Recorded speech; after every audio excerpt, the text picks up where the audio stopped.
ಸ್ನೇಹಿತರೆ ನಮಸ್ಕಾರ. ರಾಜ್ಯ ರಾಜಕಾರಣದಲ್ಲಿ ಅತಿ ದೊಡ್ಡ ಬೆಳವಣಿಗೆಯೊಂದು ನಡೆದಿದೆ. ಈ ಕ್ಷಣ ಈ ಘಳಿಗೆ we are going to break. CM ಸಿದ್ದರಾಮಯ್ಯರ ಕುರ್ಚಿಯ ಸುತ್ತ ಅಭದ್ರತೆ ಮತ್ತು ಆತಂಕದ ಛಾಯೆ. ಅದೇ ಸಿಎಂ ಕುರ್ಚಿ ಈಗ ಕರೆಯುತ್ತಿದೆ ಡಿಕೆ ಶಿವಕುಮಾರ್ ಅವರನ್ನ. ಹಾಗಾದ್ರೆ ಆ ಕುರ್ಚಿಯ ಸನಿಹಕ್ಕೆ ಹೋಗೋ ಸಮಯ ಡಿಕೆ ಶಿವಕುಮಾರ್ ಅವರಿಗೆ ಬಂದೇ ಬಿಡ್ತಾ? 1 ವರ್ಷದ ನಿರಂತರ ಪ್ರಯತ್ನ ಫಲಿಸ್ತಾ ದೆಹಲಿಯಿಂದ ಒಂದೊಳ್ಳೆಯ ಸುದ್ದಿ ಡಿಕೆ ಶಿವಕುಮಾರ್ಗೆ ಬಂತ? ಎಸ್, ಹಾಗಾದ್ರೆ ಫ್ರೀಡಂ ಟಿವಿ ಘಳಿಗೆ ಬ್ರೇಕ್ ಮಾಡ್ತಾ ಇದೆ ಅತಿ ದೊಡ್ಡ ರಾಜಕಾರಣದ ಸುದ್ದಿಯನ್ನ. ಬಜೆಟ್ ಅಧಿವೇಶನದ ಕೊನೆಯ ದಿನ ಸಿದ್ದು ವಿದಾಯ ಭಾಷಣ. ಕಡೆಯ ಬಜೆಟ್ ಮಂಡಿಸಿ ನಿರ್ಗಮಿಸಲಿದ್ದಾರೆ ಸ್ವತಃ ಸಿದ್ದರಾಮಯ್ಯ.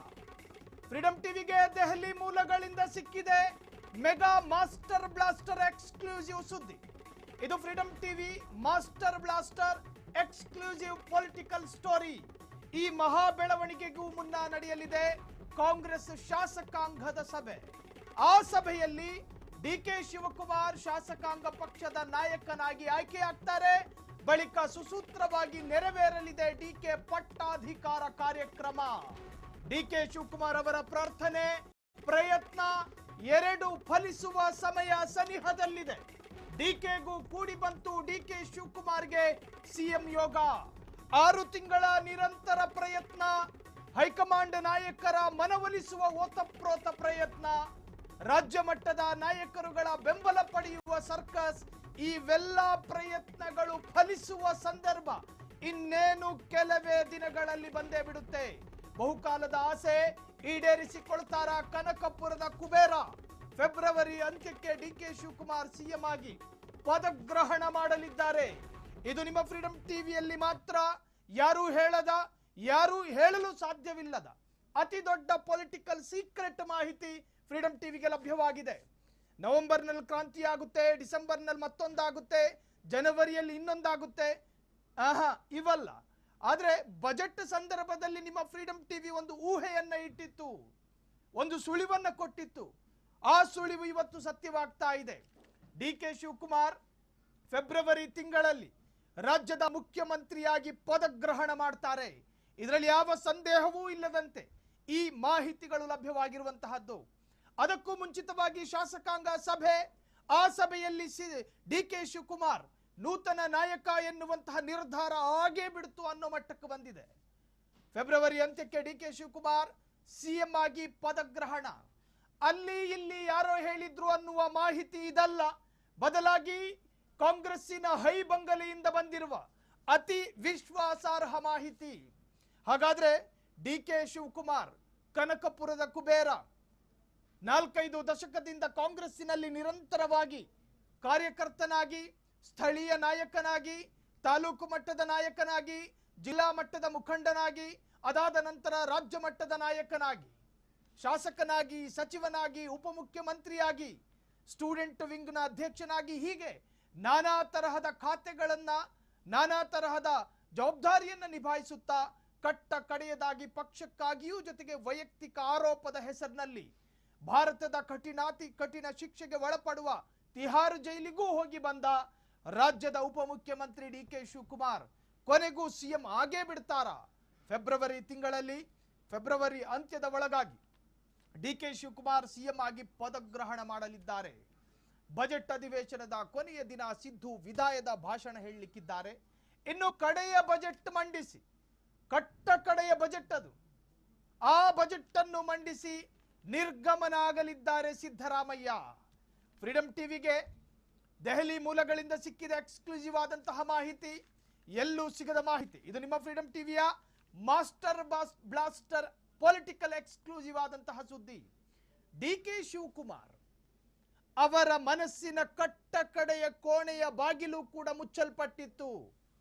ನನ್ನ ಪ್ರಯತ್ನಗಳು ಫಲಿಸುತ್ತಿಲ್ಲ, ನನ್ನ ಸರ್ಕಸ್ಗಳು ಯಾರೂ ಗಮನಿಸುತ್ತಿಲ್ಲ, ನನ್ನ ಮನದಾಳದ ಇಂಗಿತ ಈಡೇರುತ್ತೋ ಇಲ್ವೋ ಅನ್ನೋ ಗೊಂದಲದಲ್ಲಿ ಹೊರಳಾಡ್ತಾ ಇದ್ದಂತಹ ಡಿಕೆ ಶಿವಕುಮಾರ್ ಅವರ ಕಿವಿಗಳಿಗೆ, ಅವರ ಕರ್ಣಬುಡಗಳಿಗೆ ಕಾಂಗ್ರೆಸ್ಸಿನ ಹೈಕಮಾಂಡ್ ನಾಯಕರ ಈ ಶುಭ ಸುದ್ದಿ ಅವರ ಕರ್ಣಬುಡವನ್ನು ಅಪ್ಪಳಿಸುವ ಮುನ್ನ ಫ್ರೀಡಂ ಟಿವಿ ಸ್ಕ್ರೀನ್ ಮೇಲೆ ಆ ಶುಭ ಸುದ್ದಿಯ ಸಾಲುಗಳನ್ನು ಗಮನಿಸ್ತಾ ಇದ್ದೀರಿ. ಇದು ಇವತ್ತು ಸದಾಶಿವನಗರದ ಉಪಮುಖ್ಯಮಂತ್ರಿಯ ನಿವಾಸದಲ್ಲಿ ಒಂದು ತರಹದ ಸಂಭ್ರಮದ ವಾತಾವರಣಕ್ಕೂ ಸಾಕ್ಷಿಯಾಗಬಹುದು ಈ ಸುದ್ದಿ, ಸಾಕ್ಷಿಯಾಗಬಹುದು. ಇನ್ನು ಮಾಜಿ ಸಂಸದ ಡಿಕೆ ಸುರೇಶ್ ನಿರಂತರವಾಗಿ ಅಣ್ಣನ ಬೆನ್ನಿಗೆ ನಿಂತು ಮಾತನಾಡ್ತಾ ಇದ್ರು. ಕಾಂಗ್ರೆಸ್ಸಿನಲ್ಲಿ ಅದೆಷ್ಟೋ ಅಗ್ನಿ ಪರೀಕ್ಷೆಗಳನ್ನು ಎದುರಿಸಿದ ನನ್ನಣ್ಣ, ಅವರು ಸಂಬೋಧಿಸುವ ಅಕ್ಷರಗಳು ಅದೇ ತರಹ ಇತ್ತು. ಕಾಂಗ್ರೆಸ್ಸಿಗಾಗಿ ಅದೆಷ್ಟೋ ಸ್ಯಾಕ್ರಿಫೈಸ್ಗಳನ್ನು ಮಾಡಿದ್ದಾರೆ, ಅದೆಷ್ಟೋ ತ್ಯಾಗವನ್ನು ಸಹಿಸಿಕೊಂಡಿದ್ದಾರೆ. ತಾಳ್ಮೆಗೂ ಒಂದು ಮಿತಿ ಇದೆ ಅನ್ನೋ ಅರ್ಥ ಅವರ ಕಟ್ಟಕಡೆಯ ಸ್ಟೇಟ್ಮೆಂಟ್ ಅದಾಗಿತ್ತು. ಕಟ್ಟಕಡೆಯ ಸ್ಟೇಟ್ಮೆಂಟ್ ಡಿ ಕೆ ಸುರೇಶ್ ಅವರದ್ದು. ಒಬ್ಬ ಮನುಷ್ಯನ ತಾಳ್ಮೆಗೂ ಮಿತಿ ಇದೆ, ಎಲ್ಲೇ ಇದೆ, ಬಾರ್ಡರ್ ಇದೆ. ಅದನ್ನ ಕ್ರಾಸ್ ಮಾಡಿದ್ದೆ ಆದಲ್ಲಿ ಮನದಾಳದ ತಾಳ್ಮೆಯ ಕಟ್ಟೆ ಸ್ಫೋಟಗೊಂಡಿತ್ತು ಅನ್ನೋ ಅರ್ಥದಲ್ಲಿ ಮಾತನಾಡಿದ್ರು. ಅವರ ಸಂಕಟಮಯವಾದಂತಹ ಸಾಲುಗಳು ಹೈಕಮಾಂಡ್ ನಾಯಕರುಗಳ ಮನಸ್ಸಿಗೆ ಸ್ಪರ್ಶ ಆಯಿತೋ ಏನೋ ಗೊತ್ತಿಲ್ಲ. ರಾಜ್ಯ ರಾಜಕಾರಣದಲ್ಲಿ ಅತಿ ದೊಡ್ಡ ಬೆಳವಣಿಗೆ ಈ ಘಳಿಗೆ ನಾವು ಈಗಾಗಲೇ ಬ್ರೇಕ್ ಮಾಡಿದ ಸುದ್ದಿ. ಈ ಮಹಾ ಬೆಳವಣಿಗೆಗೂ ಮುನ್ನ ಕಾಂಗ್ರೆಸ್ ಶಾಸಕಾಂಗ ಸಭೆ ನಡೆಯುತ್ತೆ. ಆ ಸಭೆಯಲ್ಲಿ ಡಿ ಕೆ ಶಿವಕುಮಾರ್ ಶಾಸಕಾಂಗ ಪಕ್ಷದ ನಾಯಕನಾಗಿ ಆಯ್ಕೆ ಆಗ್ತಾರೆ. ಬಳಿಕ ಸುಸೂತ್ರವಾಗಿ ನೆರವೇರಲಿದೆ ಡಿಕೆಯ ಪಟ್ಟಾಭಿಷೇಕ. ಡಿ ಕೆ ಶಿವಕುಮಾರ್ ಪ್ರಾರ್ಥನೆ ಪ್ರಯತ್ನ ಎರಡೂ ಫಲಿಸಿ ಬಿಡ್ತಾ ಕಡೆಗೂ ಕೂಡಿ ಬಂತು ಡಿ ಕೆ ಶಿವಕುಮಾರ್ಗೆ ಸಿಎಂ ಯೋಗ. ಇದು ಕಾಂಗ್ರೆಸ್ನ ಎಲ್ಲಾ ಶಾಸಕರು ನೋಡಲೇಬೇಕಾದಂತಹ ಬಿಗ್ ನ್ಯೂಸ್. ಒಪ್ಪಂದದಂತೆ ಸಿಎಂ ಸ್ಥಾನ ಬಿಟ್ಟುಕೊಡೋದಕ್ಕೆ ಹೈಕಮಾಂಡ್ ಸೂಚನೆ ಕೊಟ್ಟಿದೆ. ಹೈಕಮಾಂಡ್ ಸೂಚನೆಗೆ ಸಿದ್ದರಾಮಯ್ಯ ಒಪ್ಪಿಗೆ ಸೂಚಿಸಿರುವ ಮಾಹಿತಿ ನೋಡಿ. ಈ ಹಿಂದೆ ಸಾಕಷ್ಟು ಚರ್ಚೆಗಳಾಗ್ತಾ ಇತ್ತು. ವೇಣುಗೋಪಾಲ್ ರಾಜ್ಯಕ್ಕೆ ಬಂದು ಹೋಗ್ತಾ ಇದ್ರು, ಸುರ್ಜೇವಾಲರ ಫೋನ್ ಬ್ಯುಸಿ ಆಗ್ತಾ ಇತ್ತು. ಹೈಕಮಾಂಡ್ ನಾಯಕ ರಾಹುಲ್ ಗಾಂಧಿ ಕೆಲ ಅತ್ಯಂತ ಸೂಕ್ಷ್ಮ ಸಂದರ್ಭಗಳಲ್ಲಿ ವಿದೇಶ ಪ್ರಯಾಣ ಮಾಡಬೇಕಾದ ಪರಿಸ್ಥಿತಿಗಳು ಕಾರಣ ರಾಜ್ಯ ಮಟ್ಟದ ನಾಯಕರುಗಳೆಲ್ಲರೂ ಕೂಡ ರಾಹುಲ್ ಗಾಂಧಿಯ ನಿವಾಸಕ್ಕೆ ಬರ್ತಾ ಇದ್ದಾರೆ.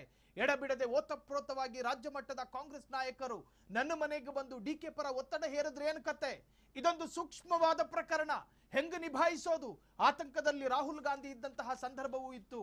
ಇವೆಲ್ಲ ಮುಗಿದ ನಂತರ ಈಗ ಇದಕ್ಕೊಂದು ತಾರ್ಕಿಕ ಉತ್ತರಗಳು ಸಿಕ್ಕೇ ಬಿಡುತ್ತಾ ಎನ್ನುವ ಹಂತಕ್ಕೆ ಬಂದಿದೆ ಕಾಂಗ್ರೆಸ್ಸಿನ ಈ ಒಂದು ನಿರ್ಧಾರಗಳು. ಬಹುಕಾಲದ ಆಸೆ. ಹಾಗಾದ್ರೆ ಡಿ ಕೆ ಶಿವಕುಮಾರ್ ಅವರಿಗೆ ಪಟ್ಟಾಭಿಷೇಕ ಆಗೇ ಬಿಡುತ್ತಾ? ನಿಜಕ್ಕೂ ಕೂಡ ಇದು ಕಾಂಗ್ರೆಸ್ಸಿನ ಪಾಲಿಗೆ ಅತ್ಯಂತ ಕ್ಲಿಷ್ಟಕರವಾದಂತಹ ಸಂದರ್ಭ. ಅತ್ಯಂತ ಕ್ಲಿಷ್ಟಕರವಾದಂತಹ ಸಂದರ್ಭ. ಯಾವ ಡಿ ಕೆ ಶಿವಕುಮಾರ್ ಅವರ ಪರ ಬೆರಳೆಣಿಕೆಯ ಶಾಸಕರು ಮಾತ್ರ ನಿಂತು ಬೆಂಬಲವನ್ನು ಸೂಚಿಸ್ತಾ ಇದ್ರು, ಈ ಘಳಿಗೆಯಲ್ಲಿ ಎಲ್ಲರೂ ಕೂಡ ಬಹಿರಂಗವಾಗಿ ಬೆಂಬಲ ಸೂಚಿಸಬೇಕಾದ ಸಂದರ್ಭ ಎದುರಾಗಿದೆ. ಕಾಂಗ್ರೆಸ್ಸಿನಲ್ಲಿ ಸಾಮಾನ್ಯವಾಗಿ ಡಿಕೆ ಬಣ, ಸಿದ್ದರಾಮಯ್ಯರ ಬಣ, ಮತ್ತೊಂದು ತಟಸ್ಥ ಬಣ ಅಂತ ಏನು ಗುರುತಿಸಿಕೊಳ್ತಾ ಇತ್ತೋ, ಈ ಎಲ್ಲಾ ಬಣಗಳಿಗೂ ಕೂಡ ಈಗೊಂದು ದೊಡ್ಡದಾದ ವ್ಯಾಪ್ತಿಯ ಸ್ವಾತಂತ್ರ್ಯ ಸಿಕ್ಕದಂಗಾಯಿತು. ಈಗ ಕೆಲ ತಟಸ್ಥ ಶಾಸಕರು ಸ್ವತಂತ್ರವಾಗಿ ಡಿಕೆ ಪರ ಬೆಂಬಲ ಕೊಡೋಣ ಅನ್ನೋ ನಿರ್ಧಾರಕ್ಕೆ ಬರುವಂತಹ ಸಂದರ್ಭ ಈಗ ಬಂದಿದೆ. ಬಹುಕಾಲದ ಆಸೆಯನ್ನ ಈಡೇರಿಸಿಕೊಳ್ತಾರಾ ಡಿ ಕೆ ಶಿವಕುಮಾರ್? ಫೆಬ್ರವರಿ ಅಂತ್ಯದ ಒಳಗೆ ಡಿಕೆಗೆ ಪಟ್ಟಾಭಿಷೇಕ, ಅದಕ್ಕೂ ಮುಂಚಿತವಾಗಿ ಶಾಸಕಾಂಗ ಸಭೆ, ಇನ್ನು ಅನೇಕ ಪ್ರಮೇಯಗಳು ಕೂಡ ಕಾಂಗ್ರೆಸ್ನಲ್ಲಿ ನಡೀಬಹುದು. ಇದು ರಾಜ್ಯ ರಾಜಕಾರಣದ ಅತಿ ದೊಡ್ಡ ಬೆಳವಣಿಗೆಯ ಸುದ್ದಿ.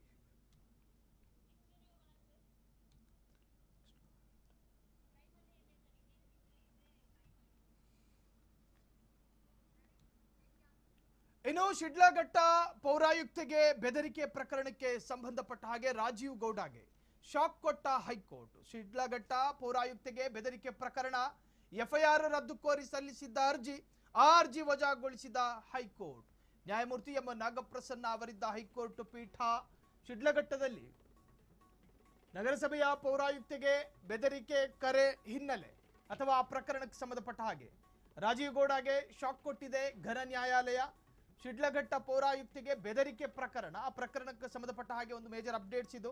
ಎಫ್ಐಆರ್ ರದ್ದು ಕೋರಿ ಸಲ್ಲಿಸಿದ್ದ ಅರ್ಜಿಯನ್ನ ಕೋರ್ಟ್ ವಜಾಗೊಳಿಸಿದೆ. ಆ ಅರ್ಜಿಯನ್ನು ವಜಾಗೊಳಿಸಿರುವಂತಹ ಹೈಕೋರ್ಟ್ ನ್ಯಾಯಮೂರ್ತಿ ಎಂ ನಾಗಪ್ರಸನ್ನ ಅವರಿದ್ದಂತಹ ಹೈಕೋರ್ಟ್ ಪೀಠ ಆ ಅರ್ಜಿಯನ್ನು ವಜಾಗೊಳಿಸಿದೆ. ಮತ್ತೊಂದೆಡೆ ನಿರೀಕ್ಷಣಾ ಜಾಮೀನಿಗೆ ತಕರಾರು, ಆಂಟಿಸಿಪೇಟರಿ ಬೇಲು. ಚಿಕ್ಕಬಳ್ಳಾಪುರ ಜಿಲ್ಲಾ 2ನೇ ಹೆಚ್ಚುವರಿ ಜಿಲ್ಲಾ ಮತ್ತು ಸೆಷನ್ಸ್ ನ್ಯಾಯಾಲಯ ಆರೋಪಿ ಸಲ್ಲಿಸಿರುವಂತಹ ಅರ್ಜಿಗೆ ಸರ್ಕಾರಿ ಅಭಿಯೋಜಕರು ತಕರಾರು ಸಲ್ಲಿಕೆ ಮಾಡಿದ್ದಾರೆ. ಕೈ ಮುಖಂಡನ ಪರವಾಗಿ ಹಿರಿಯ ವಕೀಲ ವಿವೇಕ್ ರೆಡ್ಡಿ ವಾದ, ಫೋನ್ ಮೂಲಕ ಆಡಿದ ಮಾತಿಗೆ ಮಾಧ್ಯಮದಲ್ಲೇ ರಾಜೀವ್ ಗೌಡ ಕ್ಷಮೆ. ಫೋನ್ ಸಂಭಾಷಣೆಯಲ್ಲಿ ಏನು ಅಸಂಸದೀಯ ಪದ, ಅಶ್ಲೀಲ ಪದ, ಅಸಭ್ಯ ಪದ BNS ಸೆಕ್ಷನ್ 132 ಈ ಕೇಸ್ನಲ್ಲಿ ಅನ್ವಯಿಸುವುದಿಲ್ಲ. ಸಾರ್ವಜನಿಕವಾಗಿ ಕ್ಷಮೆ ಕೇಳಲು ರಾಜೀವ್ ಗೌಡ ಸಿದ್ಧರಿದ್ದಾರೆ, ತನಿಖೆಗೆ ಸಹಕರಿಸಲು ಸಿದ್ಧರಿದ್ದಾರೆ ಎಂದು ವಕೀಲರ ವಾದ. ಅಂದ್ರೆ ರಾಜೀವ್ ಗೌಡರ ಪರ ಇದ್ದಂತಹ ವಕೀಲರ ವಾದ. ಆದರೆ ಈ ವೇಳೆ ಗರಂ ಆಗಿದ್ದ ನ್ಯಾಯಾಲಯ. ಅರ್ಜಿದಾರನಿಗೆ ಮಹಿಳೆಯರೆಂದರೆ ಗೌರವ ಇಲ್ಲವೇ ಎಂದು ಪ್ರಶ್ನೆ. ಮಹಿಳೆಯರ ಜೊತೆ ಹಿಂಗ ವರ್ತಿಸೋದು, ಒಮ್ಮೆ ಮಾತನಾಡಿದರೆ ವಾಪಸ್ ಪಡೆಯಲು ಆಗುವುದಿಲ್ಲ. ಮಾತು ಆಡಿದ್ರೆ ಹೋಯ್ತು, ಮುತ್ತು ಒಡೆದ್ರೆ ಹೋಯ್ತು. ನಿಯಂತ್ರಣವಿಲ್ಲದ ನಾಲಿಗೆಯೇ ಎಲ್ಲವನ್ನು ಹಾಳು ಮಾಡಬಲ್ಲದು. ಎಲ್ಲವನ್ನು ಹಾಳು ಮಾಡೋದು ಮಾತು. ನೀವು ಕ್ಷಮೆ ಕೇಳಿದ್ರೂ ಒಡೆದಿರುವುದು ಒಂದಾಗುವುದಿಲ್ಲ ಎಂದು ತರಾಟೆ. ಶಿಡ್ಲಘಟ್ಟ ಪೌರಾಯುಕ್ತೆಗೆ ಬೆದರಿಕೆ ಪ್ರಕರಣ. ಮಾತು ಆಡಿದ್ರೆ ಹೋಯ್ತು, ಮುತ್ತು ಒಡೆದ್ರೆ ಹೋಯ್ತು. ನೀವು ಆಡುವಂತಹ ವಾಕ್ಯಗಳು ನಿಜಕ್ಕೂ ಕೂಡ ಯಾರ ಮನಸ್ಸಿಗೆ ಎಷ್ಟು ಆಘಾತಕಾರಿಯಾದಂತಹ ಸುದ್ದಿಯಾಗಿ ಪರಿಣಮಿಸುತ್ತೆ, ಅವರನ್ನ ಎಷ್ಟು ಭಾವನಾತ್ಮಕವಾಗಿ ಕಾಡುತ್ತೆ ಅನ್ನೋದು ಕೂಡ ಇಂಪಾರ್ಟೆಂಟ್ ಆಗುತ್ತೆ. ಒಂದು ಸರ್ಕಾರಿ ಅಧಿಕಾರಿಯ ಜೊತೆ ಅತ್ಯಂತ ಕೆಟ್ಟದಾಗಿ ಸಂಭಾಷಣೆ ಮಾಡಿದ್ದಲ್ಲದೆ ಮನುಷ್ಯ ಭಾವೋದ್ರೇಕಕ್ಕೊಳಗಾಗ್ತಾನೆ, ಆವೇಶಕ್ಕೊಳಗಾಗ್ತಾನೆ, ಕ್ಷಣಕಾಲದ ಸಿಟ್ಟಿನಲ್ಲಿ ಏನೇನು ಬೇಕಾದ್ರೂ ಮಾತನಾಡ್ತಾನೆ. ಆದ್ರೆ ಆ ಮಾತುಗಳಿಗೂ ಒಂದು ಎಲ್ಲೆ ಅನ್ನೋದಿದೆಯಲ್ಲ. ಆ ಮಾತುಗಳಲ್ಲಿ ಹೆಣ್ಣು ಮಕ್ಕಳ ಅಭಿಮಾನಕ್ಕೆ ಧಕ್ಕೆಯಾಗುವ ಪದಪ್ರಯೋಗ, ಆ ಹೆಣ್ಣು ಮಗಳ ಶೀಲವನ್ನು ಕೂಡ ಕೆರಳಿಸುವಂತಹ ಪ್ರಯತ್ನದ ಮಾತುಗಳು ನಿಜಕ್ಕೂ ಕೂಡ ಅತ್ಯಂತ ಆಶ್ಚರ್ಯಕರವಾಗಿ ಮಾತನಾಡಿದ್ರು ಅವರು. ಆ ಸಂಭಾಷಣೆ ನಾಗರಿಕ ಸಮಾಜ ಕೇಳಿಸಿಕೊಳ್ಳೋದಕ್ಕೂ ಕೂಡ ಸಾಧ್ಯ ಇಲ್ಲ. ಬೆಂಕಿ ಕತ್ತರಿಸ್ತೀನಿ, ಈ ಅತ್ಯಂತ ಕಠಿಣ ಪದಗಳು. ಒಂದು ಹೆಣ್ಣಿನ ಮೇಲೆ ಕನಿಷ್ಠ ಪರಿಜ್ಞಾನ ಇಲ್ಲ ಆತನಿಗೆ. ಒಂದು ಹೆಣ್ಣಿನ ಮೇಲೆ ಇಡಬೇಕಾದ ಮಿನಿಮಮ್ ಗೌರವ ಆತನಲ್ಲಿಲ್ಲ.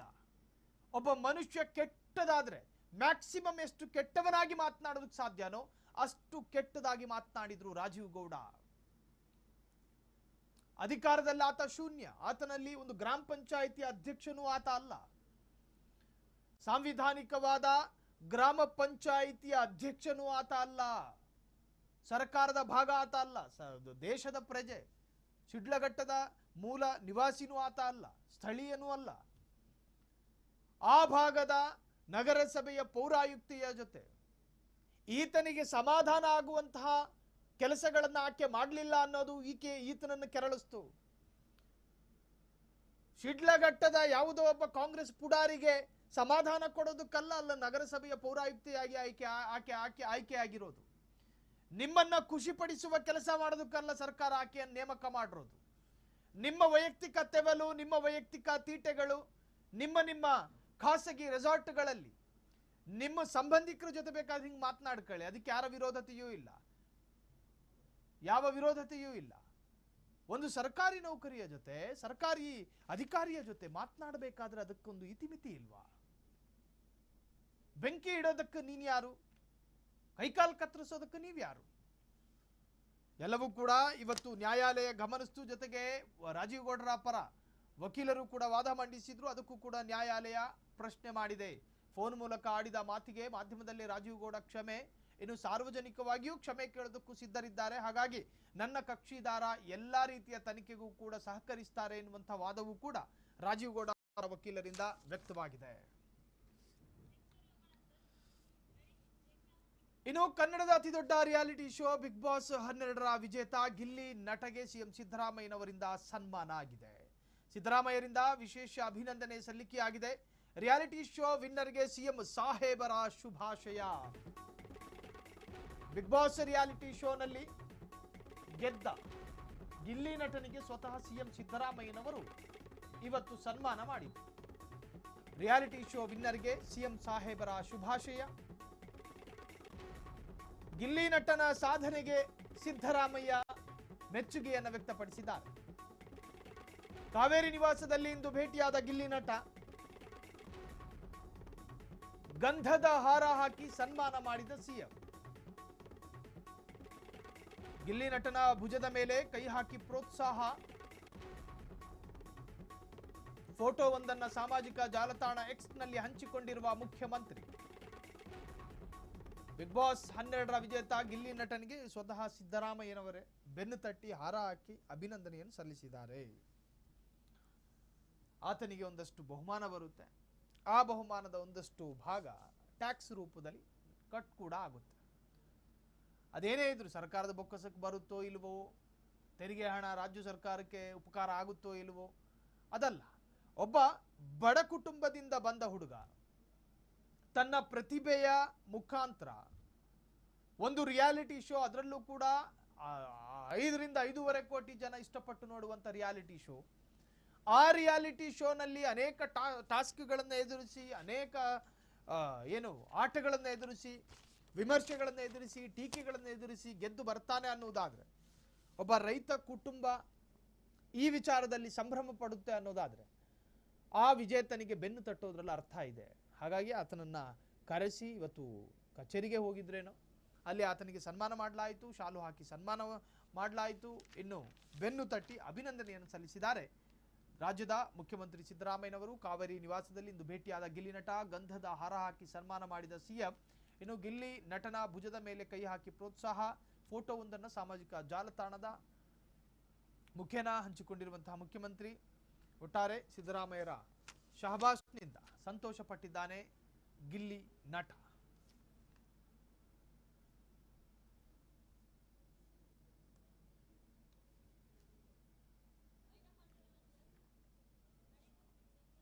ಇದಾಗಿತ್ತು ಈ ಕ್ಷಣದ ಸುದ್ದಿ. ನೋಡ್ತಾ ಇರಿ ಫ್ರೀಡಂ ಟಿವಿ, ಇದು ಜನಸಾಮಾನ್ಯರ ಶಕ್ತಿ.